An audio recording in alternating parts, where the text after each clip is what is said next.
Hi అండి. పాలలో గాని, టీలో గాని బెల్లం పొడి కలుపుకోవడానికి మనం బయట కొంటూ ఉంటాం కదా! అలా కొనకుండా మనమే ఇంట్లోనే శుభ్రంగా తయారు చేసుకోవచ్చు.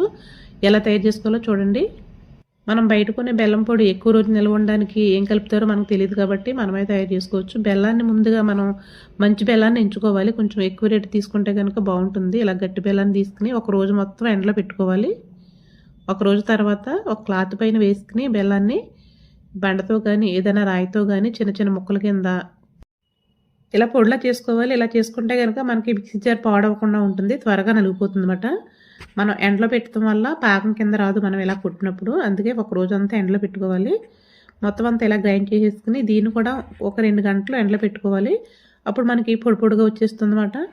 చూడండి ఈ విధంగా వస్తుంది. ఆరిపోయిన తర్వాత కొంచెం చిన్న చిన్న బెల్లం ముక్కలు ఉంటాయి. అలా కూడా లేకుండా ఉండాలంటే కనుక ఇంకొకసారి మిక్సీ వేసుకుంటే కనుక మెత్తని పొడిలో వచ్చేస్తుంది. అంతేనండి. ఈ వీడియో నచ్చితే ప్లీజ్